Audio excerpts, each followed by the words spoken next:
थोड़ी देर के लिए हम इसके शून्य क्या मान लेंगे, अल्फा बीटा मान लेंगे बेटा। क्या मान सकते हो, अल्फा बीटा मान सकते हो बेटा। तो यहाँ पे हम लिख सकते हैं अल्फा प्लस के बीटा। अल्फा बीटा का मतलब है कि जब हम इनको सॉल्व करेंगे तो दो मान आएंगे। भाई दो घात बहुपद है, दो पावर चढ़ी है, तो इसके कितने शून्य आएंगे, दो शून्य आएंगे। तो मान लिया कि पहला शून्य हमारा अल्फा है, दूसरा शून्य बीटा है। तो शून्य का योगफल यानी अल्फा प्लस बीटा बराबर फॉर्मूला होता है माइनस के एक्स का गुणांक बटे में एक्स स्क्वायर का गुणांक।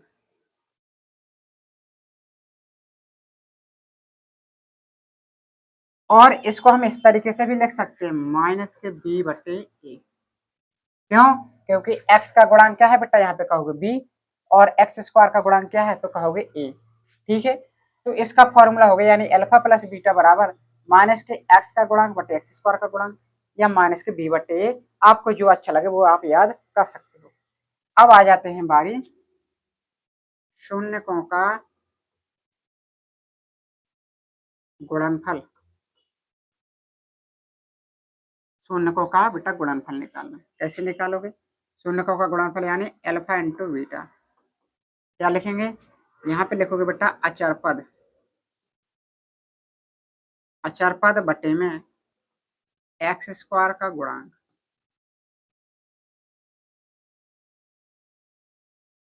अचर पद यहाँ पे क्या है हमारा सी, और एक्स स्क्वायर का गुणांक ए, यानी अल्फा इंटू बीटा बराबर आ गया हमारा सी बटे ए। तो क्या सीखा हमने कि कोई बहुपद दिया रहेगा, द्विघाती बहुपद दिया रहेगा। द्विघाती कैसे पता, दो घात चढ़ी है। जब भी द्विघाती बहुपद दिया रहेगा तो शून्यकों का योगफल अल्फा प्लस बीटा बराबर फॉर्मूला, अल्फा इंटू बीटा बराबर फॉर्मूला लगा सकते हैं हम, आसान बात है। ठीक है, अब एक चीज और ध्यान देना बेटा, कभी कभी पूछ देगा वो कि अल्फा स्क्वायर प्लस के बीटा स्क्वायर का मान निकालो। क्या करना है, इसका मान निकालना है। तो कैसे निकालोगे इसका मान, तो अल्फा प्लस बीटा इसका वर्ग माइनस के टू अल्फा बीटा, ये बेटा हम फॉर्मूला लगा सकते हैं। तो alpha square plus beta square का मान निकल आएगा। इस तरीके से बहुपद दिया रहेगा और कहेगा alpha square plus beta square का मान निकालो, तो ये वाला फॉर्मूला आप लगा सकते हो। ठीक है, अल्फा प्लस बीटा की वैल्यू का फॉर्मूला ये है, अल्फा इंटू बीटा की वैल्यू का फॉर्मूला ये निकालो। अगर क्यूब आ जाए alpha cube plus beta cube, तो क्या हो जाएगा फॉर्मूला, अल्फा प्लस बीटा इसकी पावर 3 माइनस के 3 अल्फा बीटा ब्रैकेट में अल्फा प्लस बीटा। ये फॉर्मूला आप लगा सकते हो अल्फा क्यूब प्लस बीटा की घात 3। ठीक है, इतनी बात क्लियर हो गई। चलिए बहुत अच्छी बात है, अगर इतनी चीजें आपकी क्लियर हो गई हैं तो यही सब चीजें हमारे अध्याय में जहाँ प्रश्नावली 2.1 यानी चैप्टर स्टार्ट करेंगे तो उसमें यही सारी चीजें उपयोग में आने वाली हैं।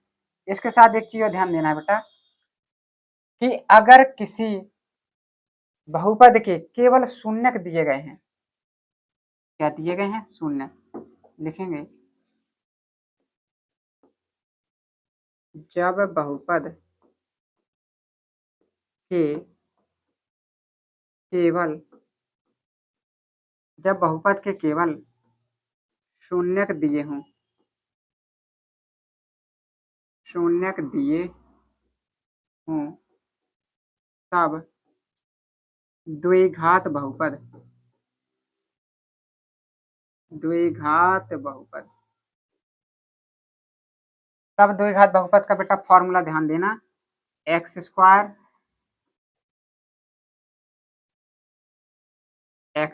माइनस के alpha plus beta x plus के अल्फा बीटा बराबर, ये हमारा बेटा फॉर्मूला होता है। इसको याद रखना, जब बहुपद नहीं दिया रहेगा, केवल बहुपद के शून्य के दिए रहेंगे, अल्फा बीटा का मान दिया रहेगा और कहेगा कि द्विघात बहुपद बनाओ, ज्ञात करो, तो फॉर्मूला होता है एक्स स्क्वायर माइनस के alpha plus beta into x plus के अल्फा बीटा बराबर 0।